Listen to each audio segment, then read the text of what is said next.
Hello everybody, good afternoon and welcome to the United Stands. I'm Mark Goldbridge and this is your reaction to the Newcastle versus Manchester United Erik ten Hag press conference. Hope you're all doing well. Good to be back after a mini break. I don't feel too bad actually, considering the amount of food and alcohol I consumed yesterday, but more of that maybe on the 8 o'clock show tonight because I'll be consuming more with you. Fantastic 8 o'clock show we've got lined up for you today. But we're here to talk about Ten Hag. We're here to talk about what he said in the press conference. Big backing of Onana, no surprise there. Also talking about how well Manchester United are playing at the moment. Even I, as a Ten Hag fan, are going to call that out and say, look, he's not talking the truth. But also injury updates on Mason Mount and a few other people's. A terrible injury update in relation to Malacia, who, like Martinez, has suffered a setback. I don't know what's going on in relation to United's fitness department, but something is going on. Martinez had an operation, had a relapse, misses another 3 months. Malacia has an operation, has a relapse, misses another few months. Something is intrinsically going wrong with Manchester United, and you can't afford that. You can't afford that. You really can't. But look, let's hit it straight from the start as well. We'll also be talking about Sir Jim Ratcliffe and his potential Brexit football, which some people predicted, to be fair. And a shocking Manchester United player may be up for Player of the Month in the Premier League. We'll talk about that as well. So lots to get involved with. I hope you're all doing well this Friday. Very excited. Also, don't miss 8 o'clock tonight. The Christmas lights will be turned on live on the 8 o'clock show, so don't want to miss that. We're going to do that as an annual thing from now on, the turning on of the Christmas lights on the United Stand. But let's turn on the reaction to Erik ten Hag's press conference, which probably won't turn you on, but will certainly provide you with some football detail and information. So first place we're going to start off with, why not, is Onana. We'll start off with Onana. So Onana, he was asked about Onana. And basically what he was asked about Onana was, do you think the criticism of Onana, Erik, has been too harsh? Are people over-analysing his form? What do you think about that? Do you think the analysis of Onana has been overcritical? Personally, I don't think it's been overcritical at all. We're Manchester United. We've conceded 14 goals in the Champions League. We're probably going out of the Champions League because of that. He's been at fault for a lot of those goals. So I think you have to analyse it. Of course you do. And can I just say as well, I missed this on Wednesday night. Copenhagen got a draw against Bayern Munich. That's terrible. That's a terrible result for us. We are absolutely screwed. We've got to beat Bayern Munich now. A draw will not be good enough. So we are absolutely screwed. And you know why they drew? Because VAR overturned a handball in stoppage time. We've been absolutely screwed there. We've only got ourselves to blame. You know, you can't shout injustice, but that should have been a bloody handball. If you've not seen it, what a joke. What a joke. Anyway, this is what Ten Hag had to say about Onana. He said, if you analyse, he is the second best Premier League goalkeeper for preventing goals. Obviously, in the Champions League, he's made mistakes, but all over, he's doing well. So, Ten Hag backing his goalkeeper. I know there's been some conversation about whether he should lose his place or not. I said to you, he won't do it. I'm quite comfortable with that because you can't do what he's done and not stick with that goalkeeper. It's basically, there's a line, isn't there? Do or die, really. You know, you made your bed, you better lie in it, basically. And Ten Hag's made his bed with Onana. That sounds completely wrong, but you know what I mean. It's a saying we have in the UK. You've made your bed, you better lie in it. Oh, it's the Jam. The public gets what the public want. You've made your bed, you better lie in it. Yes, it's the Jam. It's a good song. So, look, Ten Hag has made his bed. He better lie in it. And Ten Hag has made his bed with Onana. And he has to get into bed with that decision. He can't kick it out. He's got to stay in that situation. That is not a shock to me. And I don't think that's a shock to you. He spent £50 million replacing a very good goalkeeper. He will be scrutinised. He will be analysed. He's got to stick with Onana. If he doesn't stick with Onana, the knives will come out. People will say, well, this is an admission that you're a failure. He's got to stick with him, and he will stick with him, and he will start tomorrow. We're 18 months into what is needed to be a 4 to 5 year project. It's like with investments, there will be highs and lows, but if you panic as get rid in the low, you can come to regret it. I hope you're well, says Gavin, and I agree with that. I don't want to see any Ten Hag out stuff. But he will be sticking with Onana. Do I think Onana is the second best goalkeeper in the league? Well, I said when we bought him, we were bringing in the second best goalkeeper in the league behind Alisson for me. I think that's where Onana naturally came in based on the goalkeeper I'd seen in Europe and for Inter. He's not the second best goalkeeper at the moment. I wouldn't put him in the top 5. He's really not. And it's like saying Man United have won 5 of their last 6 games in the Premier League. We have. But it's not been against the top 6. It's been against relegation fodder. So look, there's a false stat there in the sense that we have won 5 of our last 6, but it's certainly not been against decent teams. And if Eric is saying that Onana is the second best goalkeeper on stats, I've seen him. You know, he's not playing well. He's not adapted well. He made some good saves against Everton. He needs to improve. The biggest problem with Onana at the moment is concentration. His concentration is abysmal. Like, it really is. And that's what you want from a goalkeeper. I'm not bothered about where he palms the shot or, you know, is he getting his feet right? Concentration, he's got to get that right. And it worried me a little bit when he was asked about Onana's confidence and Ten Hag said he's a strong character and he will deal with it. But what does that mean? He's a strong character and that will deal with it. He's not dealing with it. Like, strong character and he'll deal with it just comes, oh, you know, he can deal with the pressure, he can deal with the criticism. Deal with it on the pitch, mate. I don't really care whether he's confident, arrogant, whatever. You know, I think back to the pre-season when he was shouting at Maguire.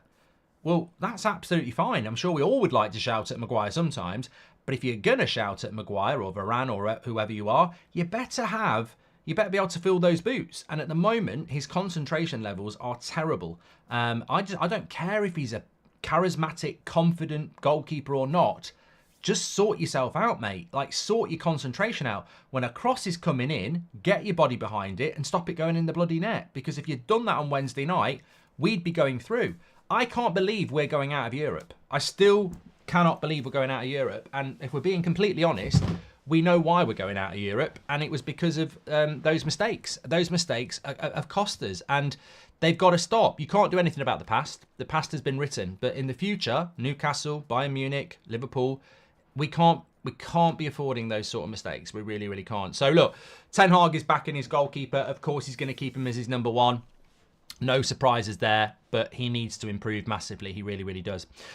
He was also asked about, this was a good question actually. He was asked about the Premier League and the Champions League form, and is it frustrating that we're doing well in the Premier League and we're not doing well in the Champions League? And I was like, you know what? Here's something for you. I think we're playing better in the Champions League than we are in the Premier League. Oh, put that in your coffee and drink it. I genuinely think we're playing better in the Champions League than we are in the Premier League. But in the Premier League, we're winning more games, and in the Champions League, we're not. But this is what I mean. So Ten Hag says, well, we played good against Galatasaray, we played good against Copenhagen. I'd be more concerned about these bad results if we weren't playing well. I'll come back to that in a moment, but I don't think the Premier League form has been entertaining at all. I think it's been terrible, really bad.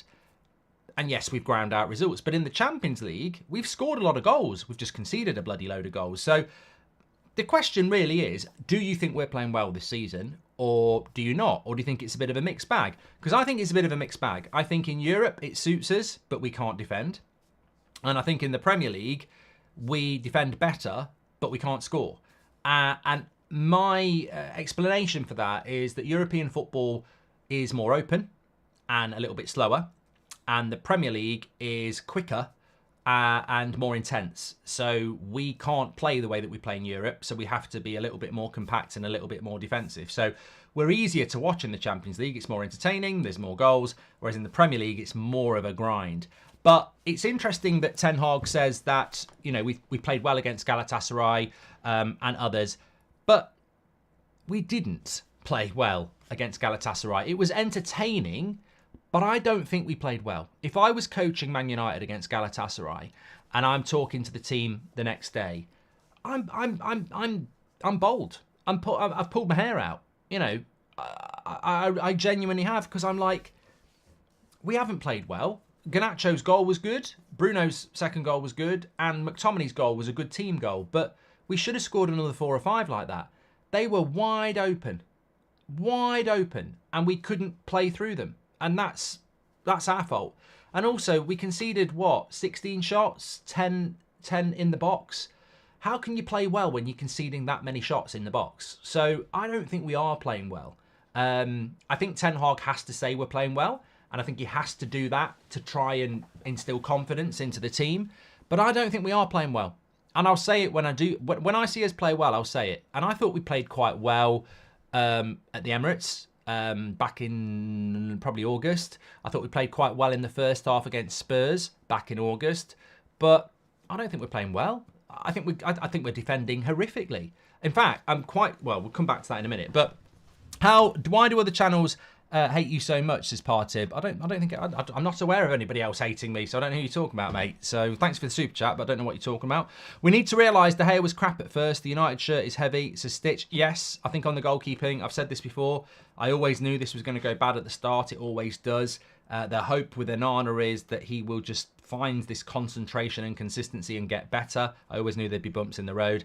Anthony Jenkins, thank you very much. Welcome to Members Club. He was asked about Mainoo as well. And basically the question from Simon Stone to Ten Hag was, why didn't you start Mainoo against Galatasaray? But he asked it in a nice way. He said, with Kobe Mainoo, what are the challenges you have that prevent you from starting him every single game? And Ten Hag said, look, he's ready. He proved that against Everton. He is ready.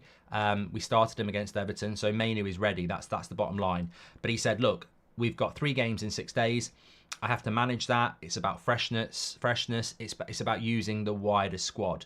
He was asked about Mainoo's strengths, and he said, look, scanning, looks like he's always got time on the ball. He sees things, and he can work slow and fast with the ball. We've all mentioned this about Mainoo. The things I like about Mainoo is that he makes the game look very simple.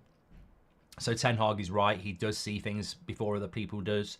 He can play quick and slow. He can take the ball off the back 4, slow it down, and play it side to side. Or he can see space and go quick, 1-2 into space. He's really good at that. And yeah, I mean, I didn't really notice him as much against Galatasaray. I think the game was quite frenetic at that point when he came on. But against Everton, I think he's a better player when he starts, actually. I think he's the sort of player that needs to start so that he can, grow with the pace of the game. Sometimes you come on and the game is just so quick and you're just coming on, a little bit cold. And I don't think he got up to speed quick enough for the game. But I think Mainoo needs to start against Newcastle tomorrow. One pickup point on what Ten Hag said again, though. He said, like, Mainoo, I've got to look at freshness. It's 3 games in 6 days. And I've got no problem with Mainoo not starting against Galatasaray. It is 3 games in 6 days. He's come back off a long injury and he's an 18-year-old player. But when he talks about, I've got a big squad and it's about freshness and rotating players, well, you didn't take McTominay out of the team. You didn't change Lindelof or Maguire, so I don't think you are rotating your team well enough, Eric, to be honest. I don't think that you are. I think that I think the use of Mainoo I've got no problem with, but I really do think, and I said it in my preview last night, we'll get beat tomorrow if he picks Maguire and Lindelof. I would go with Luke Shaw and Varane. Varane hasn't played in the last 2 games. You mentioned freshness. You mentioned rotation. I think if we play Varane and Luke Shaw at centre-back tomorrow, we won't concede. I think we'll keep a clean sheet. So, actions speak louder than words. Let's make those rotations. Reguilon hasn't played in the last 2 games. Put Luke Shaw at centre-back. It's less on his legs than it is as a full-back. Luke Shaw pulls into centre-back for a little bit of a breather. Reguilon at left-back. Wan-Bissaka or Delete right-back, I don't really care. And Varane and Shaw. But he won't do that because people keep going, how can you drop a guy who's just been nominated for Premier League Player of the Month? Because Harry Maguire's been nominated for Premier League Player of the Month. Because I think Varane's better. because I think Shaw and Varane are better than Maguire and Lindelof. That's why I do it. I couldn't give a shit about Player of the Month. That's last year. That's last month. We're in December now. We've got bigger games. Maguire being up for Player of the Month for getting results against Luton and Everton. And let's be honest, there was an international break in November as well. I ain't got a problem with that. But I want to pick better players. I said it in my preview last night. Not taking anything away from the fact that we've won 5 of our last 6 Premier League games, but they were against shit teams. We're now going to play decent teams. Get your best players on the pitch. That's all I'm saying. Mark gets called a hater for valid and fair criticism at players, plus Ten Hag's Onana comments and treatment of Varane show a huge gap between the fans and the team, says Zoldberg. And the advantage of having a British core like Sir Jim wants is that the pundits won't have any foreigners to slander, says DK. Well, I'm going to talk about this on the 8 o'clock show tonight, so I'll come back to that as a little bit of a lead in a few minutes' time, because I've got massive concerns about Brexit approach to football. I mean, I know Faz was talking this morning about United being linked to Tony and Guehi. Tell me a club in the Premier League that has won the Premier League in the last 20 years with a British core. There isn't one. There'll be a couple of British players in there. Maybe there'll be 4, 5 British players in there, but it's not a British core. It's always, whether it's Mourinho's Chelsea, Sir Alex's Manchester United, Wenger's Arsenal, Pep's Man City, there's always a mixture of top foreign talent with some British players. And that's what you have to do. We need to realise De Gea was crap at the first. Yeah, I've done that one from Stitch, and thank you very much for that. So, look, let me talk to you about injuries. Wow. Save the best till last, or save the most frustrating until last. So, he was asked, first of all, if there's any players coming back from injury, and he said, look, players are on their way back.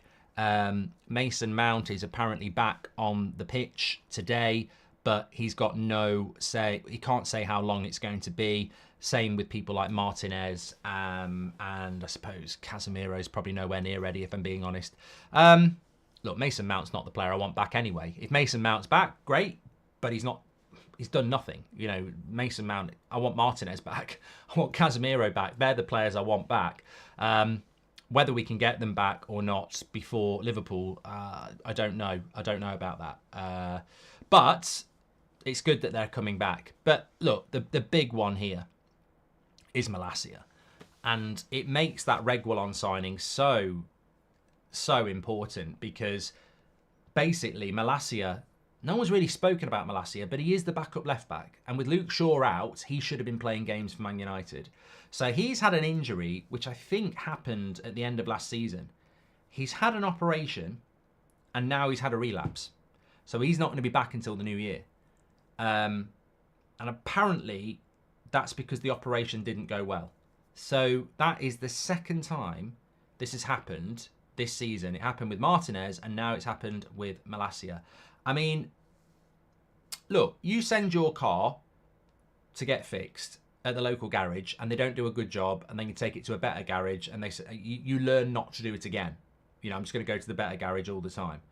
Manchester United should be guaranteeing when a player has an operation that it works. You very rarely hear of this. You very rarely hear that a player's had an operation and then they've had to have it again. And this has happened twice. And you talk about the manager being under pressure, and you talk about being out of Europe, and you talk about not getting top 4. And of course, Malacia is not the reason we're not going to get top 4. Malacia is not the reason we're out of Europe. But these little differentials, it's like what we were talking about with Sir David Brailsford before. When he goes into a business, he looks for little percentages he can improve across the business, because 1% here, 1% there, 1% there, 1% there, that adds up to 4 or 5%. Martinez was a massive mistake, and I don't know what's gone wrong there, but we've now got it again with Malacia. These are all little percentages that if they're fit and part of the squad, it makes a difference. You can take Luke Shaw off for half an hour and bring Malacia on. You can put Luke Shaw at left centre-back because you trust Malacia more than you do Reguilon. There are things that we could be doing, but we can't do, and it goes back to the fitness side again. This is incredibly embarrassing, and it's incredibly frustrating that this is the second player this season that we've not actually dealt with the problem the first time. Martinez should be playing for Manchester United. Like, he had the operation in May.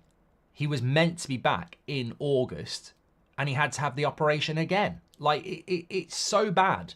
And this is why I think there's impact to be made by Sir Jim Ratcliffe, because there are so many bad things going on that even the most basic competent person can put right. I mean, some of this is just not rocket science. It's like putting your toys away. Put them in the cupboard and it looks cleaner.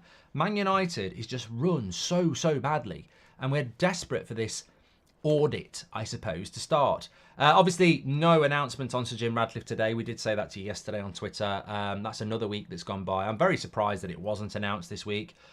I presume it'll happen next week, but I'm not going to sit there and say that it will. Look, the only sad thing I would say is that some people will be like, oh, I don't even want this Sir Jim deal to happen. Obviously, I don't. I want a full sale, but it needs to happen. It needs to happen fast, like really fast. We have a January transfer window coming up. We've got so many problems at that football club, and the sooner we start changing some of these things, the better. The better. What I will say is, though, and we're going to talk about it on the 8 o'clock show tonight, is there was an article yesterday, and I want to get into it in more detail tonight and really get your thoughts. But there was an article yesterday about Sir Jim wanting to go with a more British core for Manchester United. And I was just like, my instant reaction to this was, please, let's hope it's a load of rubbish. Because if we're going to go with a British core, you've got to have the best British players. And the best British players are at Chelsea, Arsenal, Manchester City. That's where they play. So, or Bayern Munich with Harry Kane. So the best British players aren't even available. Now, if you're not buying the best and you want to buy the next best, you also pay a massive premium. For example, if you go and buy, I don't know, Guehi from Palace, that's 50, 60 million straight away. Tony from Brentford, that's 60, 70 million straight away. You'll get somebody as good as them from France for half the price. You'll get somebody as good as them from Germany for half the price. So my instant reaction to some sort of Brexit ball is that why? Is that what putting the Manchester back into Manchester United is just buying British players? I mean, I just don't see the point in it. One, it's expensive. Two, they're overhyped. And three, you won't get much for your money. And also, you can't get the best British players because they're already at other clubs. So if we want to scout and become more British, we need to start recruiting 14, 15, 16-year-olds for the youth and nurture them ourselves, because buying British players for what? Just because of their passport is going to be bloody expensive. Michael Kamara says, do you think coach has told Onana to stay in his box after he got lobbed and that's why he doesn't come out of his box more often, says Michael. Well, if goalkeeping coaches or somebody at Man United has told Onana to stay in his box, why did we buy him in the first place? The whole reason we replaced De Gea was to have a sweeper keeper. So if we've replaced De Gea for Onana to be a sweeper keeper and we're telling him not to be a sweeper keeper, that would be more ridiculous than replacing De Gea in the first place for me. Like, you've got to go with what you've got to go with. I think the saddest thing about Onana is we all saw his performance in the Champions League final, and that's just a glimpse of how he can play.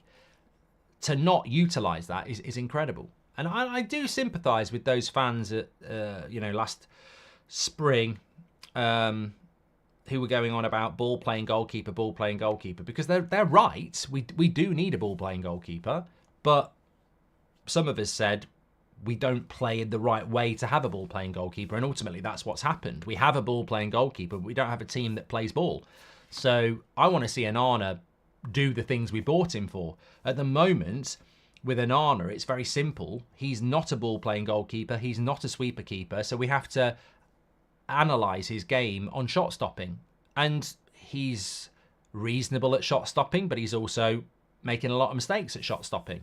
But he can't hide that with his distribution or his sweeper keeping, because we're not utilising that, which is just really, really weird. And I find it odd in the analysis of Onana how many experts haven't just said what we talk about, which is, look, Onana at the moment is being analysed on one area of his game which he's not performing in, but he could protect himself if he had another part of his game to showcase, which is his ball-playing sweeper-keeping skills. But we're not utilising that at all. We've basically turned the light off and closed the door. So all he's left with is his goalkeeping, shot stopping, which is only about half of what he is. So he's never going to look good when we're not using half of what his game is all about. So I do sympathise with him a little bit, but that's for Ten Hag to solve. And that's why, as I said in the preview last night, I would start Shaw and Varane, because I think we're a better team and we get higher up the pitch with them, which will help Onana. Onana bounced back after every mistake. Back him, says Rory. Well, he obviously didn't bounce back after every mistake, Rory, because that's a double negative, isn't it? How can he have bounced back after every mistake?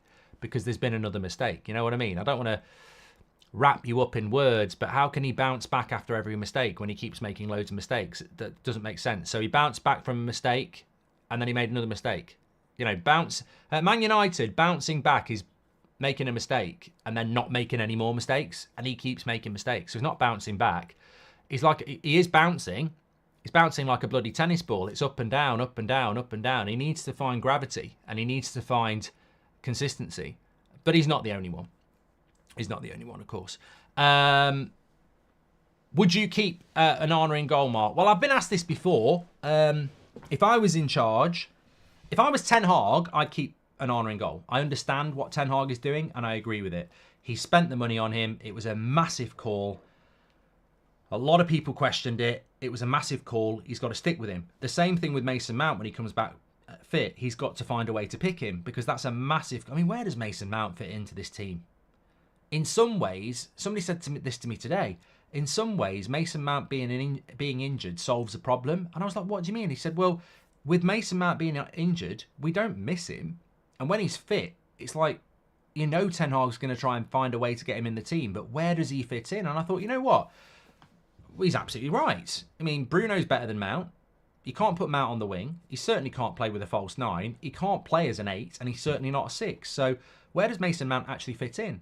Which is a good point, isn't it? But no, Ten Hag has to stick with Onana. I get that. He made a big call buying him, and he has to stick with him. If I was manager and I inherited this team and I hadn't bought Onana, so I'm not Ten Hag, I'm the new manager, I would drop him for Binder, yes, because it's not my responsibility. I didn't spend... It's a bit like what Ten Hag did with Sancho. Ten Hag didn't buy Sancho, so he can drop him, he can play him, he can do what he likes. So if I came into that club and I hadn't bought Onana, I would drop him, because I would just go, he deserves to be dropped. Like, he's made loads of mistakes. If this happened at Arsenal, I think Raya would be dropped for Ramsdale. So if Binder's a good goalkeeper, look, if we don't have Binder and it's Tom Heaton, I'm not changing it. But I think Binder deserves a chance. And also, he's going to be playing in the AFCON, so Binder will play then. I mean, I read today that Onana's thinking about withdrawing from the AFCON to protect his Man United place. And some people were really excited about that and said, oh yeah, he's showing his loyalty. But he wasn't showing his loyalty a few weeks ago. He was going to the AFCON. So if he was playing well, he'd go to the AFCON. So now, because he's not playing well, he's worried about his place at United. So now he's going to stay, which I don't know whether that's a good or a bad thing. I'm sort of like this, but I mean, you know, is that the right thing to do? I don't know. But yeah, if I was in charge, I would give Binder a chance, because I think what's the point in having a goalkeeper that's meant to be quite good if you're never going to drop your first team goalkeeper? I mean, he's made the mistakes to be dropped. If it was Højlund missing open goals and we had Martial, you'd give Martial a game. And that's the way I look at it. It's not anti-Onana, it's not anti-Ten Hag. I mean, I like Onana and I like Ten Hag, but if Rasmus was missing a load of open goals, and I'm a massive admirer of Rasmus, I'd say take him out. We've done it with Rashford. We've said, like, Rashford probably needs to come out of the team for a bit. Play Garnacho. So, look, Onana's made enough mistakes. If we go out the Champions League, it's because of Onana, isn't it? No one wants to say that. You don't want to put it on one person. But it is. You know, sometimes you're to blame. And he is to blame. So I think you've got to look at that and go, Binder deserves a chance. If you don't set standards, you'll never improve. And I think if somebody consistently makes mistakes and you've got a replacement, then the replacement deserves a chance. Of course they do. If I'm the lead singer in a musical and for 3 nights in a row I'm singing rubbish with a sore throat and there's an understudy, the understudy deserves their chance while I sort myself out. But I understand why Ten Hag is sticking by him. I absolutely do. And I don't necessarily, you know, he has to stick by him because he spent the money on him. Simple as that. There we go. Links in the live chat and in the video description if you want to get your Christmas jumpers. Obviously, we've got the new design come out as well, the ho-ho. Well, both of them have got ho-ho on it. But the Ganache ho-ho came out this week. We do ship them worldwide. Obviously, if you want to get them for Christmas, like for the Christmas party season, get your orders in now. Links in the live chat and in the video description for those. I'm still waiting for mine to come through, actually. I did order it a couple of days ago, so it should be here soon. 8 o'clock show tonight is going to be an absolute banger. Can't wait. Join me for that. We've got the Christmas tree will be going up here and the lights will be turned on, so I'm looking forward to that as well. Plus, it's the Friday night show, which we love, ahead of a big weekend. I'm also playing EAFC career mode in about an hour's time as well. Take care, everyone. Good to be back. I hope you're doing well, and I'll speak to you soon.